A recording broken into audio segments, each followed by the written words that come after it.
बिस्मिल्लाहिर्रहमानिर्रहीम। अस्सलाम वालेकुम नाज़रीन, मैं हूँ महरीन सब्तैन और देख रहे हैं आप मेरा यूट्यूब चैनल।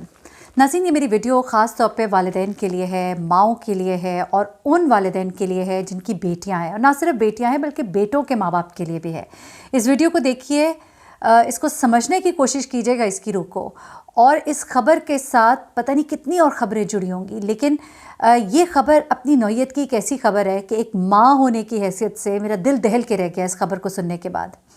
और मैं इस नीयत के साथ यहाँ बैठकर आप तक ये ख़बर पहुँचा रही हूँ कि अल्लाह करे कि मेरी ये बात सुनने के बाद बहुत से लोग जो है वो मोहतात हो जाएं अपनी बेटियों के मामले के हवाले से, अपने बच्चों के हवाले से, उनके हवाले से अपनी आंखें बंद ना करें, उनसे अपनी नज़रें ना हटाएं, उनको अपनी नज़रों से ओझल मत करें। ये 15 साल की बच्ची के हवाले से ये ख़बर है जो मैं आपको देने जा रही हूँ। और वाक़या जो शुरू होता है इस आज के दिन, यानी कि 2020 से भी 2 साल पहले, यानी कि 2018 से ये वाक़या जो है ये शुरू होता है।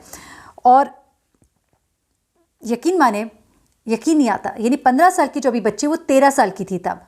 और इस बच्ची के साथ क्या हुआ, और 18 माह ये बच्ची जो है ये क्या किस तकलीफ़ से गुजरी है, मेंटल टॉर्चर से गुजरी है, कि इसने कहा है कि अगर मुझे इंसाफ नहीं मिलेगा और जब तक इस शख्स को सज़ा नहीं मिलेगी तो मेरी अजियत कम नहीं होगी, मैं इस मुआशरे में सर उठा के जी नहीं सकूँगी।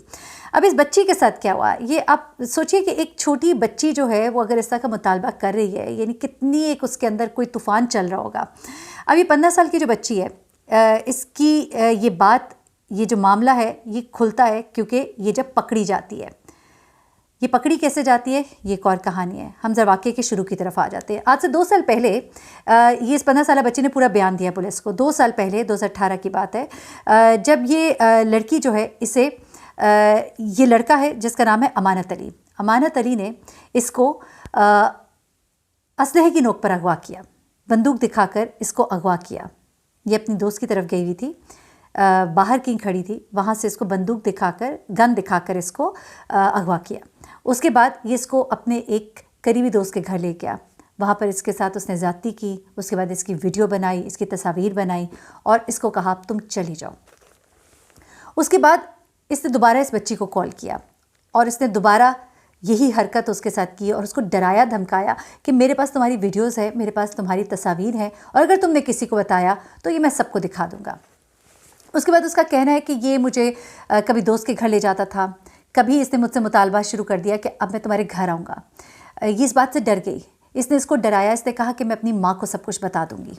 तो इस पर इस शख्स ने इस लड़की को डराने के लिए कहा कि मैं तुम्हें और तुम्हारी माँ को कत्ल कर दूँगा, यही सब कुछ मैं तुम्हारी बहन के साथ भी करूँगा। ये डर गई। लेकिन फिर इसके बाद जब इसने तवातर से इसके घर आना शुरू कर दिया और इसको डराता धमकाता रहा, तो इसने उसको कहा कि ये मैं अब ज़रूर बताऊंगी, तुमने जो करना है कर लो। तो इसने फिर इसको डराया और इसको कहा कि मैं तुम्हारी ये तस्वीर जो है ये तुम्हारे हमसायों को दिखाऊंगा, मैं तुम्हारे रिश्तेदारों के पते जानता हूँ, मैं उनको ये तस्वीर भेजूँगा। और ये लड़की बहुत खौफजदा हो गई। कुछ लम्हों के लिए ठहरिए और सोचिए कि आपको अगर ऐसे पता लगे कि आपके बारे में कोई भी बात, चाहे सही गलत, आपके दाएं बाएं, आपके हमसाए, जहाँ आपने अपने दरवाजे से बाहर निकलना है, हर शख्स की ज़ुबान पर होगी। सोशल मीडिया पर लगा दूंगा, फेसबुक पे लगा दूंगा। तो वो बच्ची जो बहुत छोटी है, 15 साल की बच्ची को डराना धमकाना बड़ा आसान होता है। एक 15 साल के, आप तो किसी बड़ी उम्र की औरत को भी इस तरह की बात करके उसको अच्छा खासा डरा सकते हैं, लेकिन डरना नहीं चाहिए। अब तो ख़वातीन को बहुत से, मैं समझती हूँ कि अब ये सोशल मीडिया के थ्रू आपको बहुत कुछ पता है और आप बड़े अच्छे तरीके से मामलात को निपट सकते हैं। लेकिन ये तो बच्ची थी, ये डर गई, ये बहुत खौफज़दा हो गई और ये इसकी बात मानती रही। 18 माह इस बच्ची के साथ ये सब होता रहा। उसके बाद एक दिन ये लड़का जो है ये इसके घर आया, दोबारा इसके घर आया, और जब वो वहाँ से वापस जा रहा था तो इसकी माँ को खटका हुआ। उसने इस लड़के को देख लिया, उसने इस लड़के को पकड़ लिया और अपनी बेटी को इससे पूछताछ की। उस बच्ची ने वहीं पर रोना शुरू कर दिया और उसने वहीं पर अपनी माँ को सब कुछ बताया, सारी रुदात सुनाई कि कब से मेरे साथ ये सब कुछ हो रहा है। और उस माँ के कदमों के तले से ज़मीन निकल गई होगी, आसमान उसके सर पर फट पड़ा होगा, किस कदर तकलीफ़ दे ये बात होगी। अब उसी माँ का ये कहना है कि मुझे पुलिस के ऊपर बिल्कुल ट्रस्ट नहीं है। इसकी माँ ने जाकर FIR कटवाई और मैं कहती हूँ बड़ा दिल गुर्दा है एक माँ के लिए। हमारे माशरे में बहुत से ख़ानदान, बहुत सी औरतें, बहुत सी माएँ सिर्फ ये कहकर चुप हो जाती हैं कि पर्दा डालो, चुप कर जाओ, ना बताना। कुछ ऐसे केसेस मैंने सुने हुए हैं, अपने इर्द गिर्द लोगों से मैंने ये बातें सुनी है कि जहाँ पर माँओं ने अपनी बेटियों को सिर्फ़ इसलिए कि ख़ानदान में बदनामी हो जाएगी मना किया, और वो बच्चियां जो है वो बड़ी होकर अपनी उस चीज़ को आज तक रिग्रेट करती है कि हमें उस वक्त अपनी माँ की सपोर्ट नहीं मिली। लेकिन इस माँ ने अपनी बेटी के साथ ही खड़ी भी, इसने उसे सपोर्ट किया, ना सिर्फ सपोर्ट किया, FIR कटवाई, और FIR कटवा के अब वो चाहती है कि उस शख्स को सज़ा दी जाए।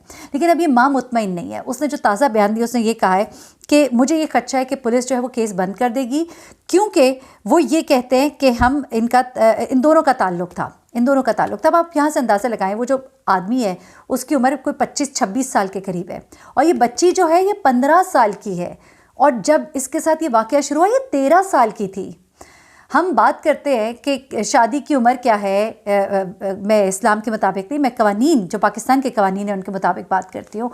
तो ये अगर ताल्लुक़ भी उस तरह का था तो तब भी ये बहुत छोटी बच्ची थी, she is only 13 years old. Anyways, अब इस माँ का ये कहना है कि मुझे बिल्कुल एतबार नहीं है, हमें इंसाफ चाहिए, और मुझे ये शक है कि ये पुलिस जो है ये कहकर कि ताल्लुक़ दोनों तरफ से था इस केस को बंद करवा देगी, और हमें अपनी बेटी की इज़्ज़त की खातिर चुप होना पड़ जाएगा। हमें ऐसे खदशात हैं। लेकिन मुझे दिखाई देता है कि माँ जो है ये बड़ी फर्म है, और इसने बड़े एक स्टेप लिया है, नडर माँ है ये। लेकिन काश कि वो अपनी बच्ची के ऊपर ज़रा और पहले से नज़र रखती। ज़ाहिर सी बात है, जब 13 साल से 15 साल तक की उम्र तक ये 2 साल का जो सफ़र काटा है इस बच्ची ने, तो उसमें 1.5-2 साल आप कह लीजिए, इसमें वो बच्ची जो है कितने कर्ब से गुजरी होगी, वो परेशान रही होगी, वो टेंशन में रही होगी। तो कभी मैं सोचती हूँ कि क्या उस माँ ने अपनी बेटी को टेंशन में देख के उसे पूछा नहीं होगा कि तुम्हारे साथ क्या हुआ है। अगर मेरी बच्चियाँ जो हैं थोड़ी देर भी मैं उनका मूड ज़रा चेंज देखती हूँ या वो चुप होती हैं तो मैं उनको कुरेदती ज़रूर हूँ कि क्या हुआ है, क्यों ऐसे चुप हो, क्यों परेशान हो, इतना बनता है।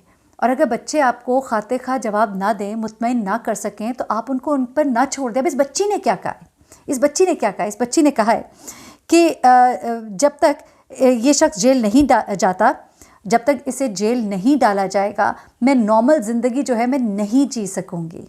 और बिल्कुल सही कहा उसने। जब आपके साथ कुछ बुरा होता है, आपकी तज़लील होती है, आपकी कोई बेइज्जती करता है, तो जब तक आप उस बंदे के सामने, वो बंदा आपके सामने मुआशरे में बड़ी इज़्ज़त के साथ फिर रहा है, तो आप वहाँ पर घूमते फिरते आप तकलीफ़ महसूस करते हैं अपने अंदर। और यहाँ तो इस बच्ची के साथ बहुत बड़ा ही कि ट्रॉमा है, उसके जहन पर कितने बुरे जो नक्श छोड़े इस वाक़े ने। और अब अगर वो डिमांड करती है तो वाकई सज़ा मिलनी चाहिए, क्योंकि जब उसको सज़ा मिलेगी तो इस बच्ची को तसल्ली होगी, तशफ़ी होगी, और उसको अंदाज़ा होगा कि गलत करने वाले को सज़ा दी जा सकती है और सज़ा दी जाएगी। और इस तरह के लोगों के हवाले से बड़ा स्ट्रिक्ट एक्शन लेना चाहिए, ताकि कोई किसी को फिर ब्लैकमेल करने के हवाले से भी ना सोचे, क्योंकि ब्लैकमेलिंग जो है ये एक बहुत बड़ा टूल, मैं पिछली बहुत सी स्टोरीज़ में देख रही हूँ, बहुत सी मैं स्किप कर देती हूँ क्योंकि लोग कहते हैं मुसलसल एक जैसी स्टोरीज़ होगी, एक जैसी स्टोरीज़ होगी हैं। जिस शख्स में गुजरी होती है उसके लिए तो उसकी पूरी ज़िंदगी होती है वो स्टोरी। लेकिन इस कहानी के अंदर मेरा दिल कर रहा था कि मैं आपके साथ ये शेयर करूं, क्योंकि यहाँ पर बहुत बड़ा पैगाम है बच्चियों की माँओं के लिए। अपने बच्चियों के ऊपर उनके हरकत व सकनात पे नज़र रखी, और इस बच्ची ने जो 1.5 साल 2 साल जो ट्रॉमा देखा और जिस तरह से जिस फेजेस से वो गुजरी है, बहुत ही तकलीफ़ थे, और इस बच्ची को ज़रूर इंसाफ मिलना चाहिए। इमरान खान साहब, आप, PTI हुकूमत, हम सबको मिलकर, हम आवाम को, आपको, मेरी YouTube फैमिली को चाहिए कि आवाज़ उठाए और इस तरह के वाक़यात जो है इनमें कमी दिखाई देनी चाहिए, ऐसी सज़ा दी जानी चाहिए। मुझे महरीन सब्तैन को इजाज़त दीजिएगा, अपनी दुआ में मुझे भी याद रखिएगा। अल्लाह हाफ़िज़।